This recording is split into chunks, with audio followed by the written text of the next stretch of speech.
All right, so you basically got your shock out, right?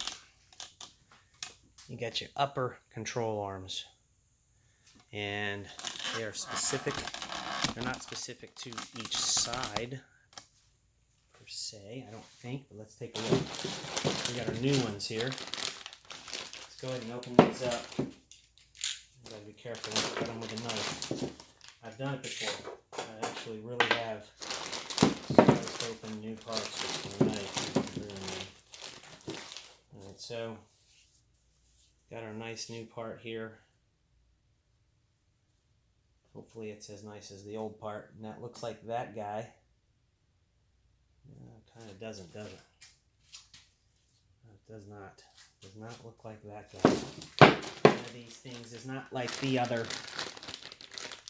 That doesn't look like it. There we go. Now we're getting somewhere. This looks like it. So this guy here, boom, left. It's looking pretty good. All right, so our first main part, going back on, this is just 5/8. Put your 5/8 in here with that board out. Bam. Done. Once that comes out, I gotta be honest with you, the weight is about the same. Now keep in mind, these are aftermarket parts. This is not the TRW that comes stock on the car, which is what this looks like. Actually, this says TRW. I did not know TRW. Anyway, this is the replacement part. It seems to be identical, about the same weight. Anyway, it really doesn't matter at this point because this car is getting put back together whether it's good or not. All right, so obviously this is pretty straightforward. Bolt back in. Now you're not going to tighten these up unless you happen to be lucky enough to have the old part come off and be sitting in exactly the position that the old that it should be. These are so busted up that the old part, it just flopped right down, you know, just flop. I mean, I guess you could try to line this thing up and see where it is on the broken side. I guess it probably would be like right there. But what we're going to do is we're going to put them back on the car, and then once the car's holding weight, we'll go ahead and tighten them up.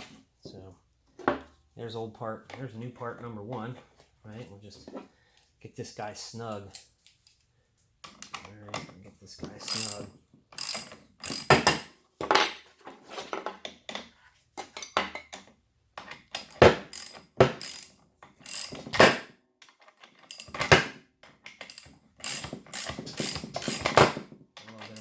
Table here. So that's snug enough. Sit right up there. This other guy comes off.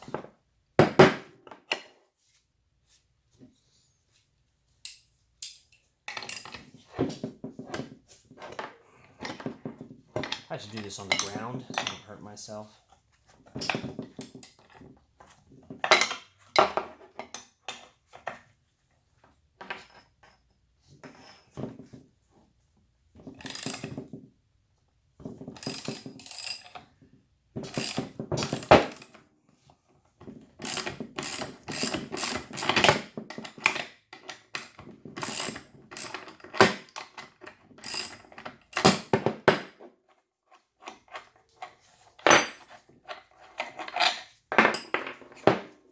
Okay, guy's been replaced. Let's see what we got here.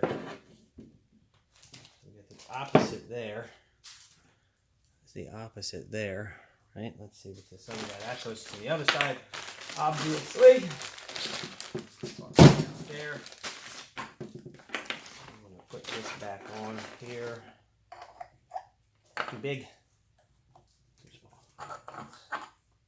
This one goes here.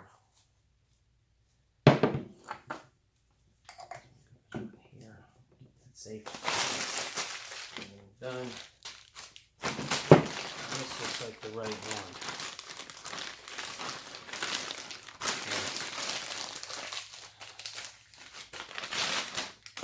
There she is. Does that look like the right one to you kids? Yay! Okay, there it is. Realistically, it's in far better shape than the old one. I don't know. This doesn't say anything on it. It doesn't have any part name. I wonder if these have been placed already. The cheap ones and they fell apart on them. Anyway, same story. Line up the holes. Zip it back together. And then the whole shock can go back in the car. You got to be careful because, as I mentioned before, you want to tighten these up once the car is holding the load. Tighten them up to, say you tighten them up like that. What would happen is they would stretch. The part would stretch. So, meaning the rubber in the part would stretch. You want the rubber to not be under load when it's tightened, because that way it's not stretching until it needs to, until the suspension is actuated. There it is, 2 new, ready to go. It's in much better shape than this was. This one wasn't too bad, but the back of this was destroyed. It's coming out. Look, you can see that. It's basically coming out of it. This one was a little bit better. Probably not bad, but yeah, definitely coming apart. Definitely coming apart.